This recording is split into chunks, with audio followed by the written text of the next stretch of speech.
Well, let me tell you, you're a conspiracy theorist, and the left and the media spreads more conspiracy theories. We like the truth. We like supporting our Constitution, our freedoms, and America first. I'm just saying this is lazy journalism. Marjorie Taylor Greene was at Mar-a-Lago last night when Donald Trump was celebrating his near clean sweep of the Super Tuesday primaries. And a reporter, a British reporter, formerly of BBC, now there's something called the News Agents, cornered Marjorie Taylor Greene and asked what started like a fine series of questions having to do with who the running mate for Donald Trump should be. But it was actually a trap to be obnoxious, rude, and disgusting to Marjorie Taylor Greene. But Marjorie Taylor Greene had the last laugh. Watch how it transpired. Trump is closer to picking his VP, and should you be on that list? Oh, you know, that's the question everyone asks. And no, I don't think Nikki Haley should be on the list. But of course, President Trump will choose who he wants for VP.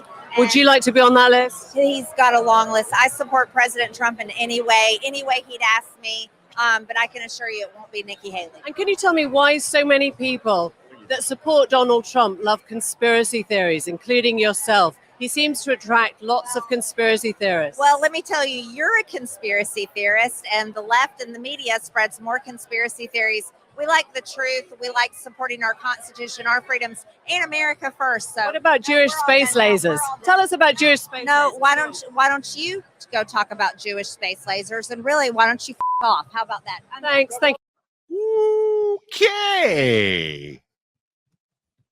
All right. So listen, yesterday I sort of half-jokingly admonished Alexandria Ocasio-Cortez for dropping an F-bomb on the streets of New York when she was upset about the protesters going after her. So to be fair, you know, if my kids are watching, that's not always the best way to deal with an adversary, although my heart's with MTG on this one. And I do, listen, she tried to gracefully get out of it. She said, yeah, you know what? You're the conspiracy theorist. I'm W. She starts to walk away. It was the uptight, nasty little Brit. But I go back to Piers Morgan or John Oliver or anything. There is something about a person with a British accent lecturing us Americans about our politics that really does rub you. It just hits your raw nerve. And so I understand why MTG would just say, yeah, why don't you go F off?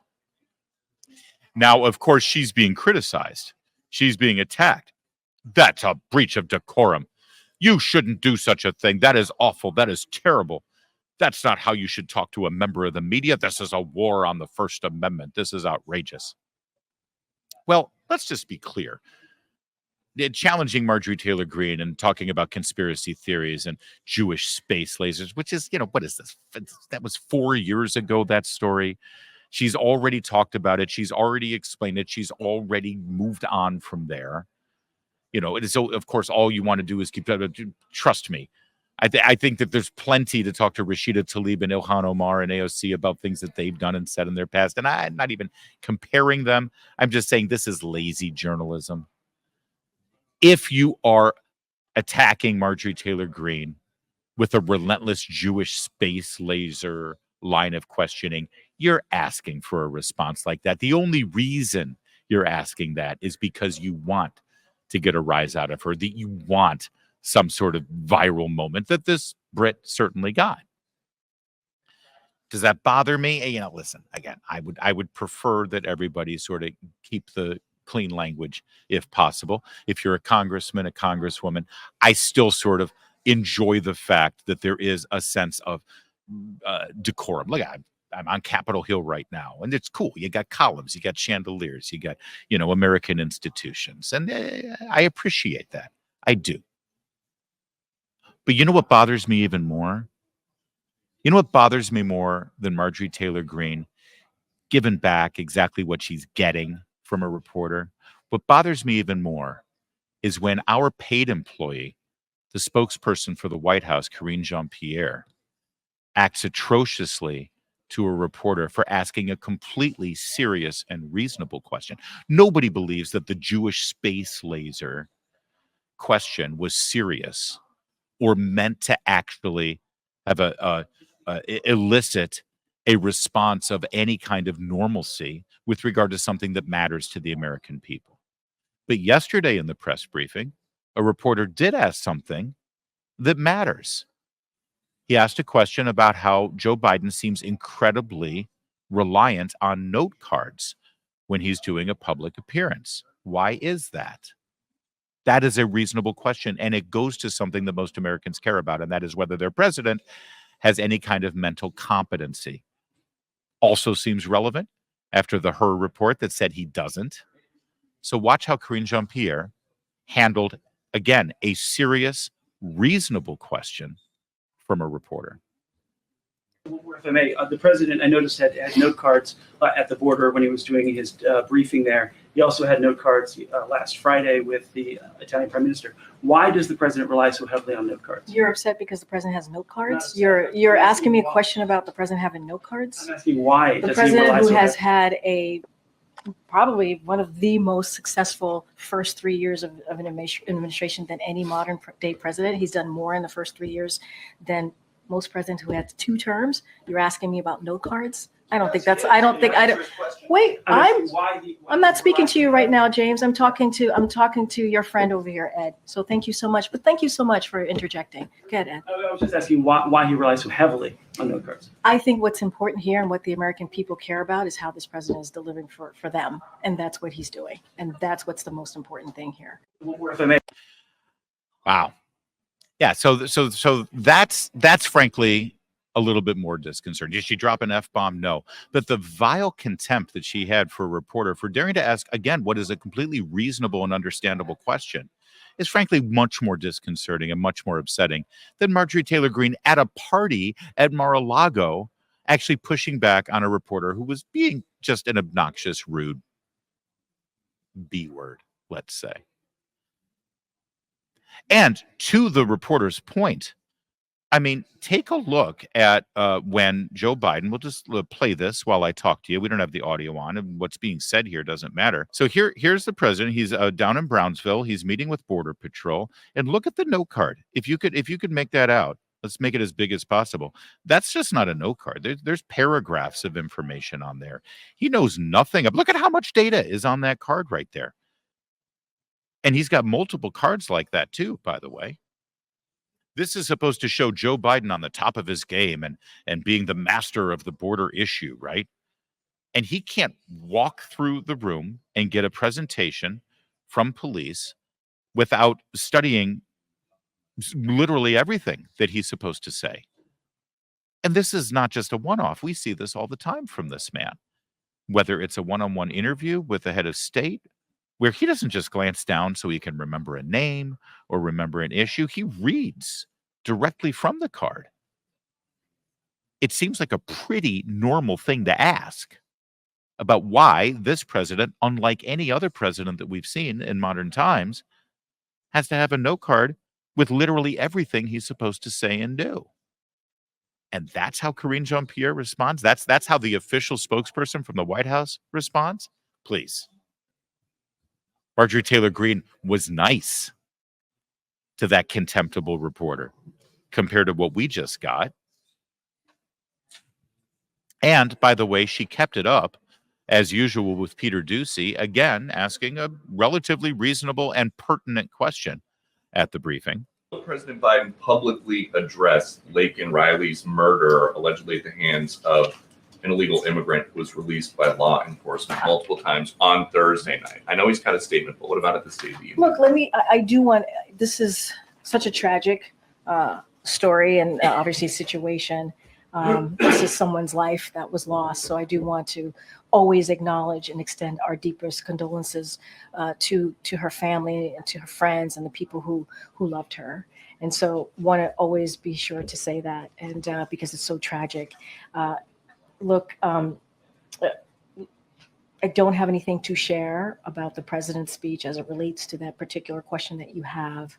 But we want to always be sure that we lift up the families who have lost their loved ones in that way.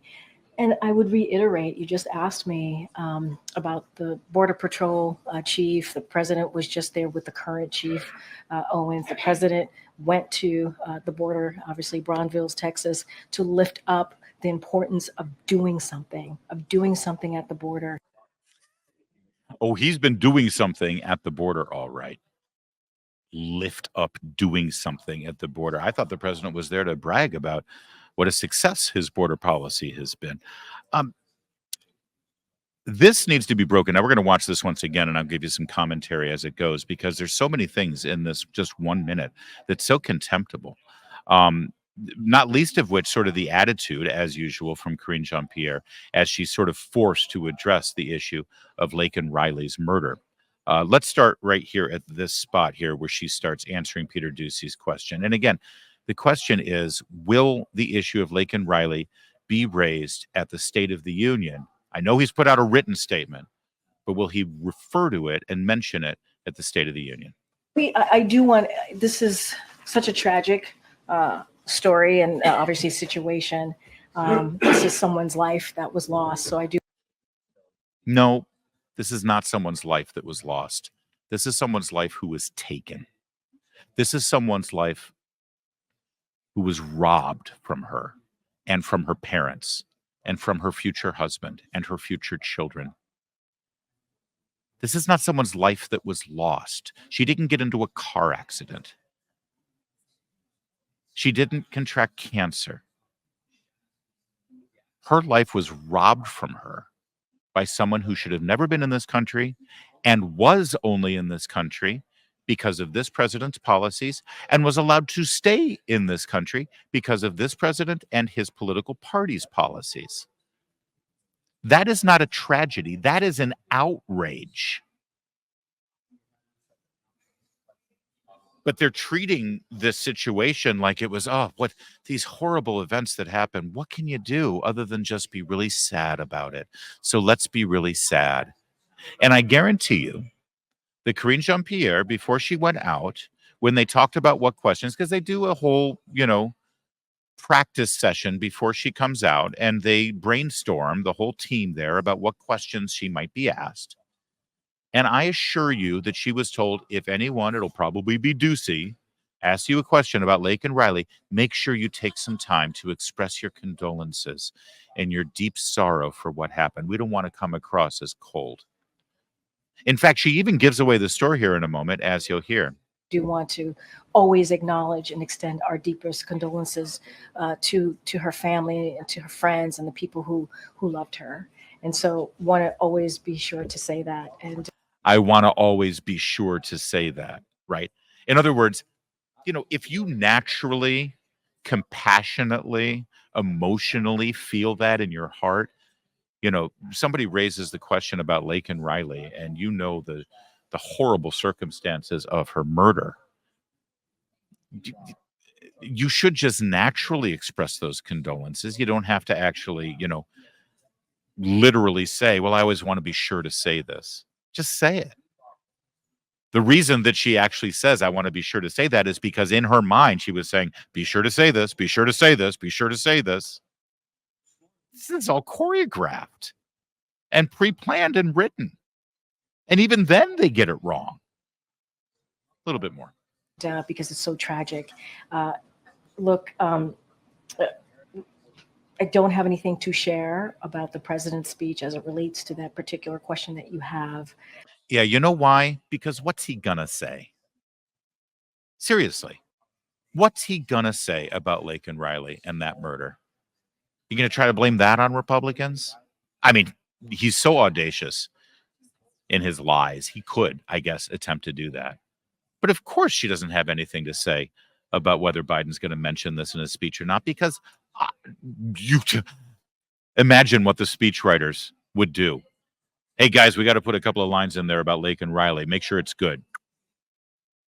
The sound you hear are speechwriters for Joe Biden jumping out of the top window of the old executive office building at 1600 Pennsylvania, because they'd rather kill themselves than actually have to figure out a way to put the contemptible words in Joe Biden's mouth to address the murder of Laken Riley. He's not going to say anything. But then she continues here. But we want to always be sure that we lift up the families who have lost their loved ones in that way. And I would reiterate, you just asked me. They didn't lose their loved one. Their loved one was stolen from them. We want to lift them up. We want to lift them up, though. I'm sure they feel a lot better. I just say, and we'll finish with this. Tomorrow is the State of the Union. That's why we're here down on Capitol Hill. We're meeting with members of the House Republican majority. We're going to be doing some interviews with them for radio and for town hall as well. At the State of the Union, it's traditional that the president, as well as members of Congress, have special guests in the gallery. And those guests represent something, right? They represent something that matters, something inspirational, something moving, or something political, for that matter. And I'll leave you with this. Tomorrow at the State of the Union, as Joe Biden is speaking and trying to lie to the American people about what a great job he's doing and what a great state the union is in, ask yourself this. If Laken Riley's parents were to be special guests of someone at the State of the Union, do you think they'd be the special guests of Joe Biden? Or do you think they would be the special guests of Speaker Johnson or Chairman Jim Jordan or some of the Republicans from her home state who are actually trying to stop the policies that led to their daughter's murder? When you answer that, you'll know exactly what Joe Biden's going to say about Laken Riley at the State of the Union.